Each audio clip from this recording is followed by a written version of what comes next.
الحسین علی بن ابی طالب علیہ السلام ثم الصلاة والسلام على سیدة الجلیلة المخدومة المظلومة المحرومة عن حق میراث ابیہا.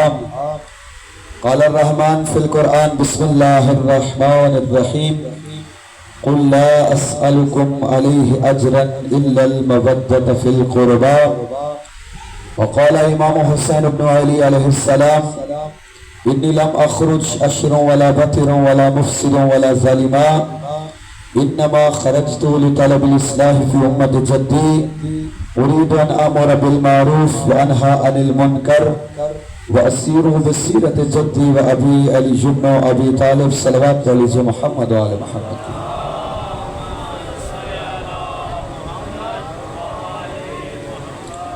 دعا ہے پروردگار عالم بانیان کے بچھائے گئے فرش رضا کو اپنی بارگاہ میں قبول و منظور فرمائے. تمام حاضرین فرش رضا خواتین و حضرات کی دعاؤں کو پروردگار عالم اپنی بارگاہ میں قبول و منظور فرمائے. پروردگار عالم جتنے بھی حاضرین محفل اپنی جو حاجات لے کر حاضر ہیں، پروردگار صدقہ باب الحوائج کا تمام حاضرین کی حاجات کی برابری فرمائے. وارث فرش رضا امام زمانہ کے ظہور میں تعاجل فرمائے. ہم سب کو زیارت امام زمانہ کے قابل بننے کی توفیق عطا فرمائے.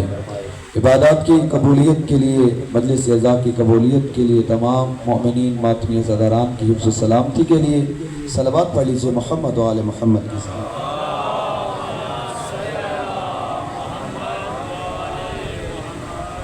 حمد ہے اس پروردگار کے لیے کہ جس نے ہمیں محبت جیسا نبی عطا کیا، علی جیسا امام عطا کیا، قرآن جیسی کتاب عطا کی اور کربلا جیسی درسگاہ عطا کی ہے. محترم سامعین، مومنین کرام، ماہ محرم الحرام، ماہ عشق حسین، ماہ محبت حسین، ماہ معرفت حسین. میں پہلے بھی عرض کر چکا ہوں کہ اگر کبھی کسی بات پہ فخر کرنا ہو تو دولت پہ فخر مت کرنا، فانی چیز ہے. شہرت پہ فخر مت کرنا، جس نے عطا کی وہ چھین بھی سکتا ہے. منصب پہ فخر مت کرنا، عہدے پہ فخر مت کرنا، جائیداد پہ فخر مت کرنا. اگر کبھی کسی بات پر فخر کرنا بھی ہو تو فخر کرنے کے لیے سب سے بڑی نعمت محبت اہل بیت ہے. فخر اگر کسی چیز پر کرنا ہو تو اپنے مکتب پر فخر کرنا کہ پروردگار نے تجھے مکتب کربلا عطا کیا ہے، مکتب امیر المؤمنین عطا کیا ہے، مکتب حضرت امام علی علیہ السلام عطا کیا ہے. میں بڑی تیزی کے ساتھ اپنے موضوع کی جانب تمہید باندھ کے بڑھنا چاہوں گا. آج بہت سے لوگ ہیں جو اس موضوع پہ گفتگو کرتے ہیں، جو اس موضوع پہ مناظرے کرتے ہیں کہ ایک ہے نبی کے اہل بیت، ایک ہے نبی کے صحابہ. اگرچہ یہ بحث کرنی نہیں چاہیے لیکن آج کے دور میں بھی ہے، سابقہ زمانے میں بھی کی جاتی تھی کہ اہل بیت افضل ہیں یا صحابہ افضل ہیں. میں جن کے مکتب کے پیروکار ہیں ان کی عظمت کے چند جملے اور پیغام کربلا بیان کروں گا.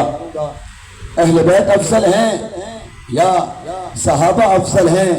میں فقط جواب میں ایک جملہ عرض کرتا ہوں کہ جہاں بھی چلے جائیں، چاہے وہ 1400 سال پہلے کا دور ہو، چاہے وہ آج کا دور ہو، کبھی بھی گھر والے اور در والے برابر نہیں ہوتے. نبی کے گھر والے اور مقام رکھتے ہیں، نبی کے در والے اور مقام رکھتے ہیں. اور میں دوسرا جواب یہ دیتا ہوں کہ آپ آئیں 18 ذی الحج میدان غدیر خم، تاریخ کے اندر، احادیث کے اندر نبی کی کوئی حدیث نہیں ملتی کہ جس میں نبی نے اپنے اہل بیت کو کہا ہو کہ میرے جانے کے بعد فلاں صحابی تمہاری نجات کا ذریعہ ہے. کوئی ایک حدیث اس مضمون کی نہیں ہے کہ نبی نے اپنے اہل بیت کو حکم دیا ہو کہ میں اپنے جانے کے بعد قرآن اور صحابہ چھوڑ کے جا رہا ہوں؟ توجہ ہے جن کی؟ کبھی بھی اہل بیت کی محفل میں بیٹھ کر نبی نے یہ حکم نہیں دیا اگر میرے بعد میرے فلاں صحابی سے جڑے رہے تو قیامت تک گمراہ نہیں ہوگے. لیکن تاریخ ہمیں یہ حدیث ضرور بتاتی ہے، شیعہ حوالوں سے بھی بتاتی ہے، سنی حوالوں سے بھی بتاتی ہے کہ نبی پہلانوں کے منبر پہ ہے، سامنے 1.25 لاکھ صحابی ہیں اور نبی فرما رہے ہیں اے صحابیوں میرے بعد اگر گمراہیوں کا خطرہ ہے تو یا قرآن وسیلہ نجات ہے یا اہل بیت وسیلہ نجات ہے.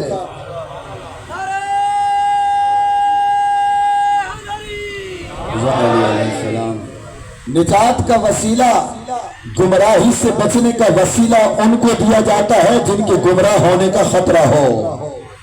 1.25 لاکھ صحابہ کے مجمع میں کھڑے ہو کے میرا نبی کہہ رہا ہے انی تارکن فیکم الثقلین کتاب اللہ و عطرت اہل بیتی ما ان تمسکتم لن تضلوا بعدی. اے میرے صحابیوں، حاجیوں، نمازیوں، یقیناً میرے بعد اگر میری طرف سے تمہارے لیے نجات کا کوئی ذریعہ ہے تو یا قرآن ہے یا میرے اہل بیت ہیں. اور اگر کسی کے ذہن میں یہ خیال آ رہا ہے کہ قرآن کسی الگ چیز کا نام ہے، اہل بیت کسی الگ چیز کا نام ہے، تو روایات بتاتی ہیں کہ یہ قرآن اور اہل بیت انسانوں کو سمجھانے کے لیے اس دنیا میں الگ ہوئے ہیں، ورنہ لوح محفوظ میں وہی قرآن تھا جو اہل بیت تھے، وہی اہل بیت تھے جو قرآن تھا. یہ تو اللہ کی نعمت ہے، یہ تو اللہ کی رحمت ہے کہ انسانوں کو سمجھانے کے لیے ہدایت کے 2 انداز بنا دیے. ایک ہدایت کو کتابی شکل میں نازل کر دیا، ایک ہدایت کو آسمانی شکل میں نازل کر دیا کہ اگر قرآن پڑھ کے سمجھ نہ آئے کہ قرآن کہتا کیا ہے تو پھر اہل بیت کو دیکھنا، جو اہل بیت کرتے جائیں وہ قرآن کی آیات بنتی جائیں گی. اور میں اس کو کربلا کے ساتھ ربط دینا چاہوں کہ کس طرح سے قرآن اور اہل بیت ایک ساتھ ہیں. آپ آئیں، آج ہزاروں سال، 1400 سال گزر چکے ہیں قرآن کو نازل ہوئے. کسی نے قرآن کی فلسفی تفسیر کی، کسی نے قرآن کی حدیث کے ذریعے سے تفسیر کی، کسی نے قرآن کی آیات کے ذریعے سے تفسیر کی. ہر دور کے اندر قرآن کی ایک تفسیر ہوتی آئی، لیکن ایک تفسیر قرآن کی ہے حسین ابن علی نے. ایک تفسیر قرآن کی عملی تفسیر حسین ابن علی نے کی ہے، اور وہ تفسیر جو حسین نے قرآن کی ہے اس تفسیر قرآن کا نام ہے کربلا. لن تنالوا البر حتى تنفقوا مما تحبون. قرآن نے کہا کہ تم نیکی کے مقام کو نہیں پہنچ سکتے جب تک تم اپنی محبوب ترین چیز اللہ کی بارگاہ میں قربان نہ کر دو.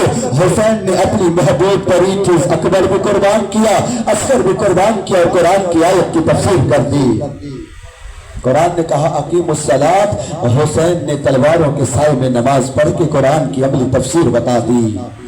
محترم سامعین، خدا نے جو مکتب تمہیں عطا کر دیا ہے، خدا نے جو ذمہ داری، جو مکتب اہل بیت تمہیں عطا کر دیا ہے، اگر فخر کرنا ہو تو اپنے اس مکتب پر فخر کرنا کہ تمہیں پروردگار نے وہ امام عطا کیے ہیں جو خود اللہ نے منتخب کیے ہیں.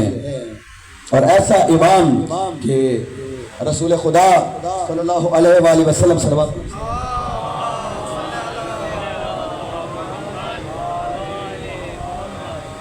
ایسا امام پروردگار عالم نے ہمیں عطا کیا ہے کہ جب نبیوں کو بھی کوئی مشکل پیش آئی تو علی کو پکارا. جس امام کی امامت کے قائل ہو، جس امام کی امامت پروردگار نے تمہیں عطا کی ہے، یہ وہ ہستی ہے کہ جب کسی نبی کو بھی کوئی مشکل پیش آئی تو نبیوں کا مشکل کشا بھی علی نکلا. اور نہ فقط یہ کہ باقی انبیاء بلکہ محمد مصطفیٰ وَكَانَ مِن سِیرَتِهِ یا وَكَانَ مِن عَادَتِهِ، نبی خدا کی سیرت میں یہ بات شامل تھی کہ جب بھی کوئی شخص نبی کے پاس مشکل کشائی کروانے آتا، اگر صحت کا مسئلہ ہے نبی سے صحت کی دعا کرواتا، رزق کا مسئلہ ہے نبی سے رزق کی دعا کرواتا، اولاد کا مسئلہ ہے نبی سے اولاد کی دعا کرواتا. نبی کی سیرت کیا تھی؟ اس شخص کے لیے اللہ کی بارگاہ میں دعا کے لیے ہاتھ اٹھاتے اور جملہ پڑھتے اللہم ارحم علی فلان بحق علی.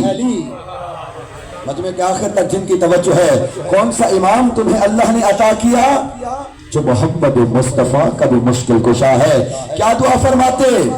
اللہم ارحم علی فلان بحق علی، پروردگارہ اس بندے کی مشکل کشائی فرمایا علی کے واسطے سے. علی کے صدقے میں کچھ صحابہ تھے جن کو علی کی تعریف پسند نہیں تھی، جن کو علی کا ذکر پسند نہیں تھا، جن کو نبی کی زبان سے علی کے لیے نکلتے ہوئے جملے پسند نہ تھے. آئے نبی کی بارگاہ میں شکوہ کیا کہ مولا جب بھی کوئی شخص دعا منگوانے کے لیے آتا ہے آپ علی کا نام لیتے ہیں. یہ صحابی بھی موجود ہے، علی میں عمر سے بھی بڑا ہے، یہ صحابی بھی موجود ہے، یہ صحابی بھی موجود ہے، فلاں نیک صحابی بھی موجود ہے، آپ ان کا واسطہ دے کر بھی تو اللہ سے مانگ سکتے ہیں. رسول خدا خاموش ہوئے. اب یہ دو صحابی انتظار کر رہے ہیں کہ کسی دن علی کو مشکل پیش آئے، پھر ہم دیکھیں گے کہ نبی کس کے وسیلے سے دعا کرتے ہیں. ابھی تو لوگوں کو مشکل پیش آ رہی ہے تو نبی علی کے وسیلے سے دعا مانگ رہے ہیں. اب اللہ کرے کسی دن علی کو کوئی مشکل پیش آئے، دیکھتے ہیں نبی ہم میں سے کسی کا نام لے کے علی کی مشکل کشائی فرمائیں گے. اس واقعے کو 4 سال گزرے، نبی خدا مدینہ میں موجود تھے، نبی کی محفل میں یہی دو صحابی بھی موجود تھے. یا امیر المؤمنین علی کی بارگاہ میں، امیر المؤمنین نبی کی بارگاہ میں آئے، آ کر کہنے لگے اے پیغمبر آج علی کو کوئی مشکل پیش آ گئی ہے، آج علی کو کوئی مشکل پیش آ گئی ہے. یہ دونوں صحابی بڑے خوش ہوئے، آج علی کسی مشکل میں پھنسا ہے. دیکھیں نبی کس نام سے دعا منگواتے ہیں. رسول خدا نے علی کے لیے دعا کرنا شروع کر دی. اللہم ارحم علی علی بحق علی، اے پروردگارہ علی کی مشکل کشائی فرما علی کے صدقے سے، علی کے وسیلے سے. اب یہ دونوں صحابہ دوبارہ نبی کی بارگاہ میں پہنچے. یا نبی یہ کیا ماجرا ہے؟ بڑے بڑے صحابی ہیں لیکن نام علی کا لیتے ہیں. رسول خدا نے جواب دیا، مجمع کے آخر تک توجہ چاہوں گا. رسول خدا فرماتے ہیں کہ اے میرے صحابیوں، یہ تو آج علی اپنی مشکل لے کر میرے پاس آیا ہے. توجہ کریں، یہ تو علی آج اپنی مشکل لے کر میرے پاس آیا ہے. مجھ محمد کو بھی جب مشکل پیش آئے تو میں اللہ کو علی کا واسطہ دے کر دعا کرتا ہوں.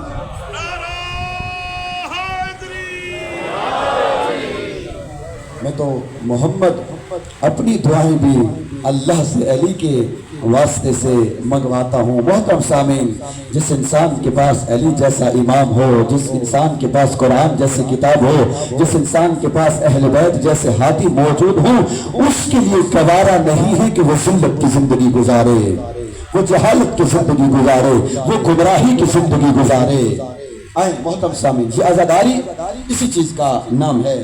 عزاداری صرف فرشی عزا میں کھڑے ہو کر یا حسین کر لینا، ماتم کرنے کا نام نہیں ہے. ہر وہ عمل جو حسین کی یاد دلائے وہ حسین کی عزاداری ہے. چاہے وہ گریے کی شکل میں ہے، چاہے وہ تبلیغ کی شکل میں ہے، چاہے وہ تعلیم کی شکل میں ہے، چاہے وہ فضائل کی شکل میں ہے، چاہے وہ مصائب کی شکل میں ہے، وہ حسین کی عزاداری ہے. لیکن بدقسمتی سے آج میں اس نقطے کی جانب یہ توجہ دلانا چاہوں گا کہ عزاداری سید الشہداء یہ حسین کی برسی کی مجلس نہیں ہے. توجہ ہے سب کی؟ جو چیز منا رہے ہو، جو 10 دن کا یہ پروگرام رکھا ہے، یہ عزاداری سید الشہداء حسین کی ایصال ثواب کی مجلس نہیں ہے، حسین کی برسی کی مجلس نہیں ہے. اور بڑے افسوس کے ساتھ یہ کہنا پڑتا ہے کہ یہ عزاداری ہمارا کوئی سالانہ تہوار بھی نہیں ہے.